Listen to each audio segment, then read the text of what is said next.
प्यारे बच्चों, आप सभी को नमस्ते। आज हम कक्षा 7वीं की सामाजिक अध्ययन की पुस्तक हमारा पर्यावरण में पाठ 8 मानव पर्यावरण अन्योन क्रिया उष्णकटिबंधीय एवं उष्ण प्रदेश के प्रश्न उत्तरों को दोहराएंगे। आओ पढ़ते हैं। प्रश्न नंबर 1 है, कर्तन एवं दहन की पद्धति क्या है? उत्तर है बच्चों, कर्तन एवं दहन की पद्धति में किसान पहले वृक्षों एवं झाड़ियों को काटकर भूमि साफ करते हैं, फिर इनको जलाया जाता है। इनसे पोषक तत्व मिट्टी में मिल जाते हैं। इस साफ भूमि पर कुछ वर्षों तक फसल पैदा की जाती है। ज़मीन के इस टुकड़े के बार बार प्रयोग से मिट्टी में पोषक तत्वों का अभाव हो जाता है, अभाव यानी कमी हो जाती है, इसलिए इनको छोड़ दिया जाता है। इसके बाद फसल उगाने के लिए दूसरे स्थानों को साफ किया जाता है। इस बीच पुराने खेतों में छोटे छोटे वृक्ष उग जाते हैं। इस प्रकार मिट्टी पुनः उपजाऊ बन जाती है। तब लोग इस भूमि के टुकड़े को पुनः जोत सकते हैं। अगला प्रश्न है, उष्णकटिबंधीय प्रदेश कहाँ स्थित हैं? उष्णकटिबंधीय प्रदेश कर्क रेखा और मकर रेखा के बीच स्थित हैं। अगला प्रश्न है, भूमध्य रेखीय प्रदेश किसे कहते हैं? भूमध्य रेखा के 10 डिग्री उत्तर से 10 डिग्री दक्षिण के बीच के भाग को भूमध्य रेखीय प्रदेश कहा जाता है। अगला प्रश्न है, मुहाना किसे कहते हैं? वह स्थान जहाँ नदी किसी अन्य जल राशि या समुद्र में मिलती है, नदी का मुहाना कहलाती है। अगला प्रश्न है, उस महाद्वीप का नाम बताओ जो अमेजन बेसिन में स्थित है। दक्षिण अमेरिका महाद्वीप। अगला प्रश्न है, बेसिन अथवा जल संग्रहण क्षेत्र किसे कहा जाता है? मुख्य नदी अपनी सहायक नदियों के साथ जिस क्षेत्र के पानी को बहाकर ले जाती है, वह क्षेत्र उसका बेसिन अथवा जल संग्रहण कहलाता है। अगला प्रश्न है बच्चों, विश्व का सबसे बड़ा नदी बेसिन कौन सा है? अमेजन नदी बेसिन। अगला प्रश्न है, अमेजन के वर्षा वन में कौन कौन से पक्षी पाए जाते हैं? अमेजन के वर्षा वन में टुक्कन, गुंजन पक्षी, रंगीन पक्षी तथा बड़ी चोंच वाले पक्षी पाए जाते हैं। अगला प्रश्न है, सहायक नदियाँ किसे कहते हैं? यह छोटी नदियाँ होती हैं जो मुख्य नदी में मिलती है, उन्हें सहायक नदियाँ कहते हैं। अगला प्रश्न है, गंगा नदी की सहायक नदियाँ कौन सी हैं? घाघरा, सोन, चंबल, गंडक, कोसी, बेतवा, यमुना, दामोदर आदि। अगला प्रश्न है, सही जोड़े बनाइए। सूती कपड़े, गंगा के मैदान। मलाक्का, ढालू छत। पिरान्हा, मत्स्य। रेशम कीट पालन। काजीरंगा, असम। अगला प्रश्न है बच्चों, सही उत्तर पर चिन्ह लगाइए। टुक्कन क्या है? पक्षी, पशु, फसलें। पक्षी। देवदार एवं फर किसके प्रकार हैं? शंकुधारी वृक्ष, पर्णपाती वन वृक्ष या अक्षुप शंकुधारी वृक्ष के। बंगाल टाइगर कहाँ मिलते हैं? पर्वतों में, डेल्टा क्षेत्रों में, अमेजन में। तो उत्तर है बच्चों डेल्टा क्षेत्रों में। अगला प्रश्न है, मेनयोक कहाँ का प्रमुख भोजन है? Ganga, Africa, Amazon. तो अमेजन का है बच्चों ये।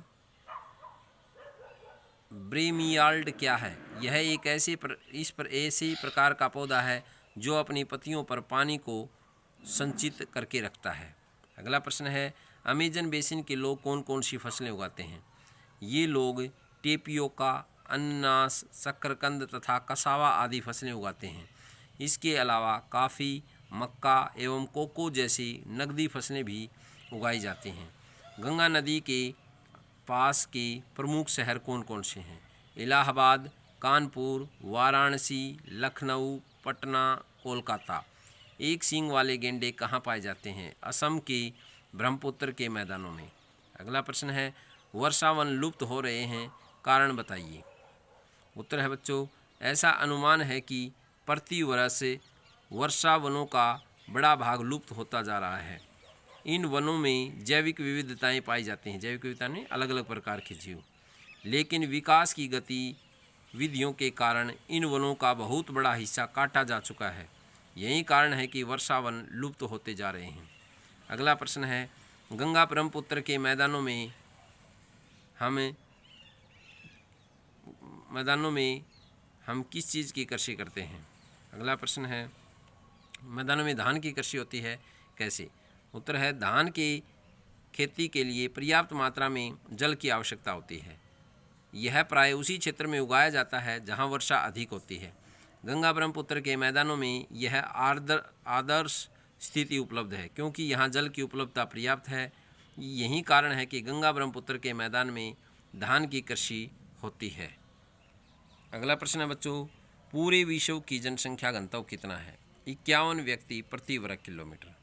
अगला प्रश्न है, हरियाणा का जनसंख्या घनत्व कितना है? 573 व्यक्ति प्रति वर्ग किलोमीटर। ब्रह्मपुत्र नदी को और किन नामों से पुकारा जाता है?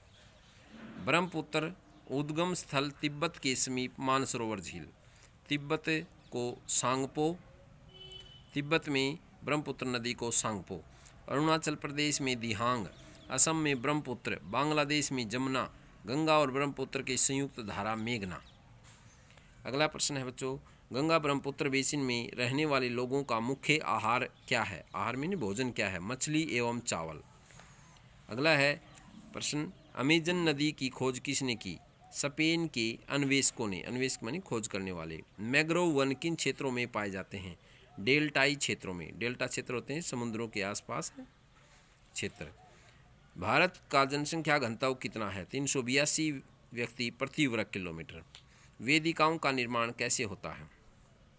वेदिकाओं का निर्माण खड़ी ढलानों पर समतल सतह बनाकर कृषि करने के लिए होता है। ढलानों को इसलिए हटाया जाता है कि जल का प्रवाह तीव्रता से न हो।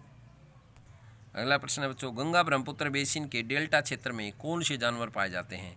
इस क्षेत्र में बंगाल टाइगर, मगरमच्छ एवं घड़ियाल आदि जानवर पाए जाते हैं। बिहार का जनसंख्या घनत्व कितना है? 1102 व्यक्ति प्रति वर्ग किलोमीटर या 1102। अगला प्रश्न है, अंधी डॉल्फिन कहाँ पाई जाती है? इसका स्थानीय काम क्या है? अंधी डॉल्फिन गंगा एवं ब्रह्मपुत्र नदी के एलवण जल में पाई जाती है। इसका स्थानीय नाम सुसु है। इसकी उपस्थिति से जल की शुद्धता का पता चलता है। अमेजन बेसिन के जीवन पर संक्षिप्त टिप्पणी लिखिए। अमेजन बेसिन की स्थिति। अमेजन बेसिन दक्षिण अमेरिका महाद्वीप में स्थित है। इस बेसिन में स्थित एम्बेडोर, कोलंबिया, वेनेजुएला आदि देशों से भूमध्य रेखा गुजरती है। जलवायु। यहाँ की जलवायु पूरे वर्ष भर नम एवं गर्म रहती है। यहाँ लगभग प्रतिदिन वर्षा होती है। यहाँ दिन का तापमान उच्च एवं आर्द्रता अति उच्च होती है। रात के समय तापमान कम हो जाता है परंतु आर्द्रता वैसी ही रहती है। वर्षावन। इन वनों में अत्यधिक वर्षा के कारण सघन वन पाए जाते हैं। ये वन इतने सघन होते हैं कि सूर्य का प्रकाश भी धरती तक नहीं पहुंच पाता। यहाँ केवल वही वनस्पति पनप सकती है जिससे छाया में बढ़ने की अक्षमता हो। प्राणी जगत। वर्षा वनों में प्राणी जगत की प्रचुरता होती है। इसमें टुक्कन, रंगीन पंखों वाले पक्षी तथा भोजन के लिए बड़ी चोंच वाले पक्षी पाए जाते हैं। इनके अलावा यहाँ बंदर, स्लॉथ, टेपियोर, मगर, सांप, अजगर आदि पाए जाते हैं। वर्षावन के निवासी।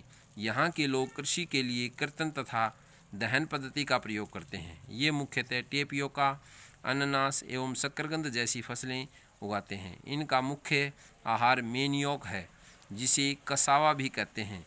ये लोग कॉफ़ी, मक्का एवं कोको जैसी नकदी फसलें भी उगाते हैं।